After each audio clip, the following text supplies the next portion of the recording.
Okay, that blonde is showing indicators. Feigning disinterest is a clear signal. Now go engage that two-set. What are you saying? Go talk to them. My brother pushed me. You blew your opener, so lock in and move to Kino escalation. Body contact. Isolate the target and enter your set. I'll run wing on the remainder. I'm going home. It's just a freeze out. You can still re-engage in number close. The Better Man is the 7th episode of Season 4. It first aired on December 6, 2009, and was written by Doc Hammer.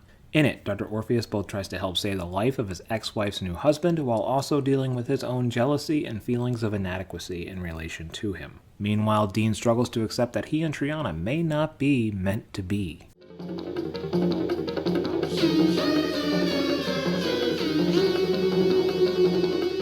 The monster that comes through the portal in the opening of the episode is Cthulhu, or a monster very much resembling Cthulhu. Cthulhu is the creation of author H.P. Lovecraft, and all of his materials are public domain. So totally cool from a legal standpoint to include Cthulhu in the show. After Orpheus says he's a 10 out of 10 scared, Jefferson Twilight refers to this as going Bo Derek. Bo Derek is an actress who starred in the movie 10.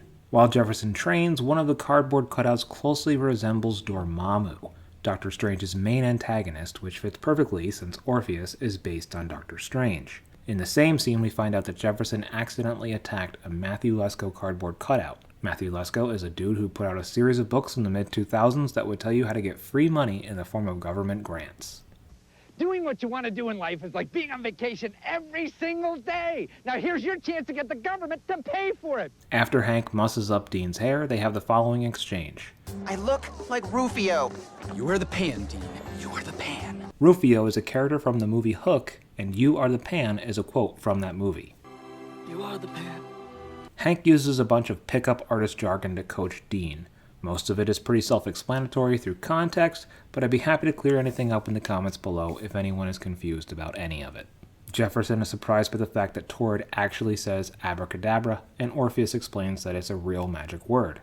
This is true. The phrase was believed to cure diseases when inscribed on an amulet back in the 2nd century AD. Some people believe that the expression is based on actual Hebrew or Latin phrases that loosely translate to, "I will create as has been spoken." While in hell, pieces of the Outrider's head fall off and the alchemist says, "You dropped your dino damage." Dino damage was a feature of a line of Jurassic Park toys that had removable pieces that made it look like a dinosaur had been attacked. In the same scene, the Outrider gets called Brundlefly, which is a reference to the movie The Fly, which also featured things that were supposed to be attached falling off.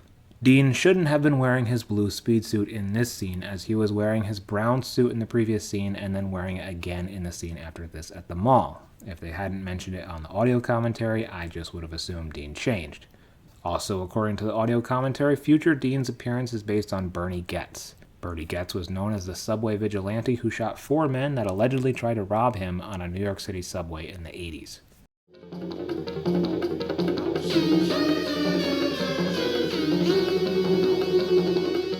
This episode sees the return and presumed death of Torrid, the arch nemesis of the Order of the Triad, first established back in Season 2's Fallen Arches. Hi, isn't that Dr. Venture's lab? Yes, I believe it is. Save my place in the queue. It's something I feel I must do. Something horrid. This episode also offers a bit more context to Dr. Orpheus' divorce, which was first referenced when Dr. Orpheus made his first appearance back in Season 1's Eeney, Meeney, Miney Magic. Oh dear God, that's not your wife in some, magical animal form. No, my wife left me for a young necromancer. The portal in Triana's closet was first referenced back in Escape to the House of Mummies, Part 2. I knew it! Pumpkin! What are you doing in your room? And when Hank wonders if Colonel Gentleman died again, this is a reference to the fact that Hank and Dean thought he was dead back in 20 Years to Midnight, only to find out he was actually in a diabetic coma in Now Museum, Now You Don't.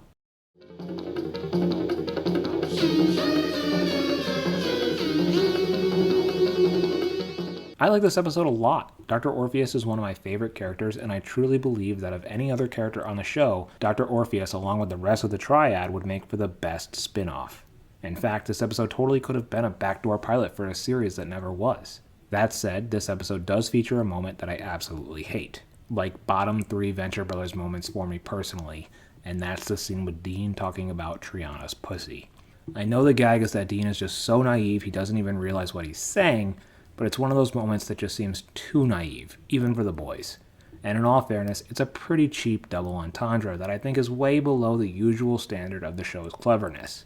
Too much negativity. This is truly one of my favorite episodes of Season 4, featuring one of my favorite characters, and featuring some pretty stellar Season 4 animation. I may hate the pussy joke, but I still love the Venture Brothers.